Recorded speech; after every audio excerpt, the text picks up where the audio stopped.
lo que está en juego es el sistema de las libertades, no la libertad en singular, sino que las libertades en plural. Ese sistema puede ser más amplio o más restringido y puede tener un balance entre libertades que es fluctuante según la sociedad y la época, porque las libertades pueden tener conflictos entre sí.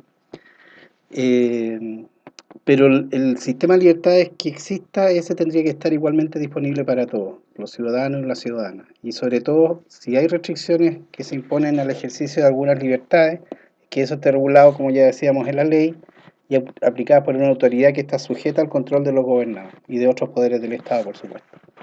Si eso se realizara así, entonces sería una manera democrática de gestionar la crisis en una situación excepcional.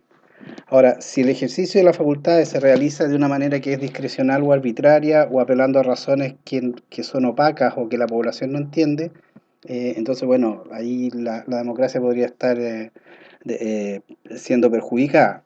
Por eso que la autoridad tiene un gran desafío de explicarse cada vez que adopta dentro de sus atribuciones medidas que no son homogéneas. Por ejemplo, que se decretan cuarentena en algunos sitios, pero no en otros.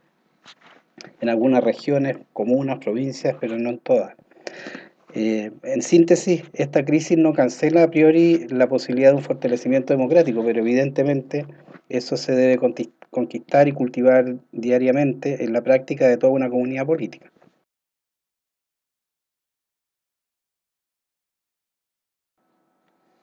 Bueno, frente al interrogante, si cabe esperar de esta crisis que terminemos siendo más altruistas o más egoístas, la verdad es que es difícil hacer un pronóstico sobre esto, aparte de los buenos deseos que cada uno tenga, digamos.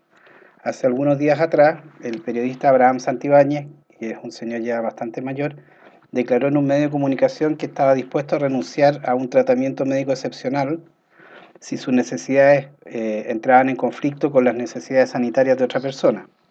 Eso fue un gesto bien impresionante, pero ese mismo día o con pocas horas de diferencia el día anterior o el día siguiente, hubo un analista económico que declaró que no podía detenerse la economía, que había que tomar riesgo y que eso significaba que iba a haber muertos.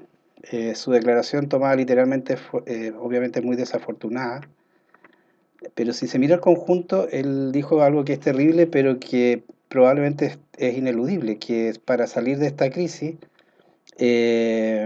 efectivamente se van a pagar costos altos y eso puede significar costos en vidas humanas y de hecho ya tiene costos en vidas humanas, no solo aquí, sino que en todas partes. Y no solo en empleos o destrucción de empresas. Ahora, lo que ese analista no hizo, y yo creo que ese es el motivo del rechazo que producen sus opiniones, fue establecer un criterio acerca de cómo se distribuyen los sacrificios de esta crisis. Porque si esta crisis es trágica, que por lo menos los costos no sean más injustos, digamos. Es fácil hablar de los muertos, la cuestión es si los muertos los colocan otros o los coloca uno, digamos, ¿no? Tal como en la guerra. Por ejemplo, nosotros sabemos que el personal sanitario está muy expuesto al contagio y que está arriesgando su seguridad, su salud e incluso su vida.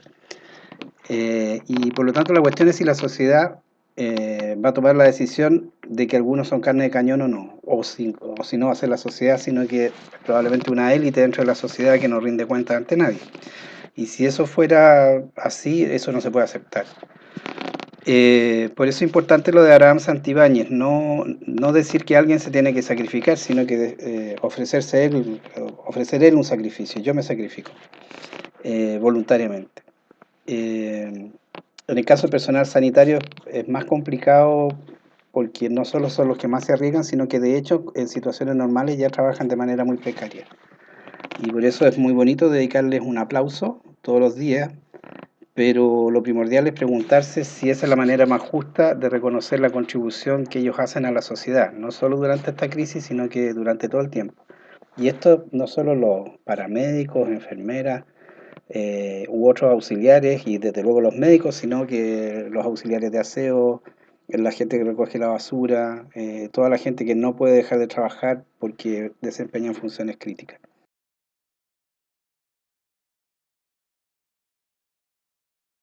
Hay cosas que están ocurriendo entre nosotros que son bien preocupantes. Por ejemplo, no se le puede pedir u obligar a alguien que guarde una cuarentena si no se le garantiza seguridad en cuanto a las fuentes de la subsistencia.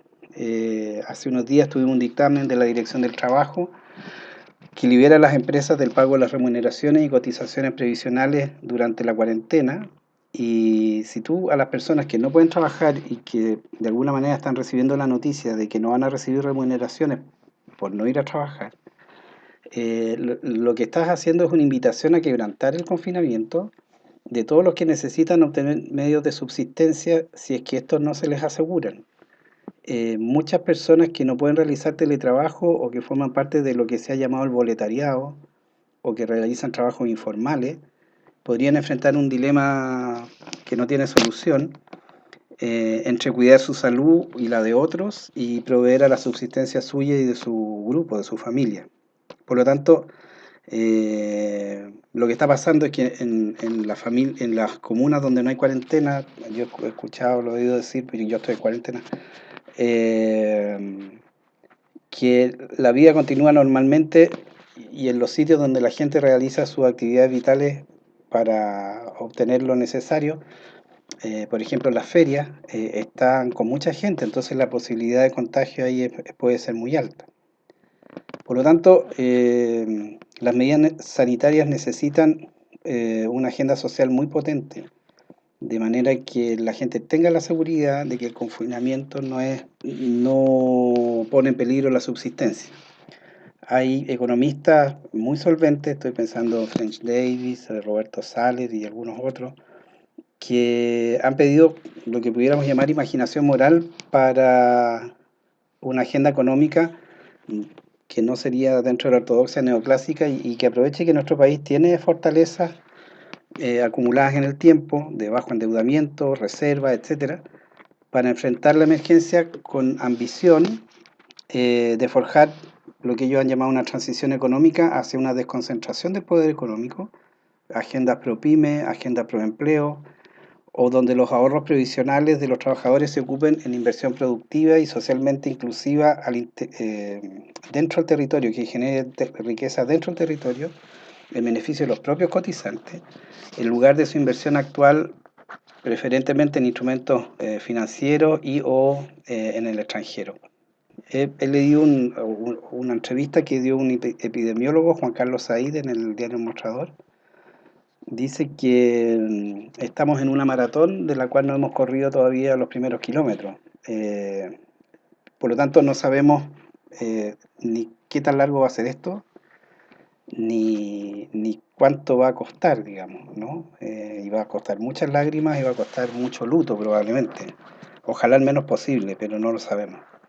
Lo interesante sería que cuando esta enfermedad sea derrotada, ojalá pronto, pero no sabemos cuándo, hagamos un progreso como personas y como sociedad y nos propongamos ser una sociedad más cohesionada, más justa, que sepa cuidar mejor, que sea más sustentable, que sea más colaborativa, que tenga más compasión y donde se reconozca el mucho valor que tienen todas las contribuciones. Hay contribuciones que son más sofisticadas, la de un médico epidemiólogo, por ejemplo.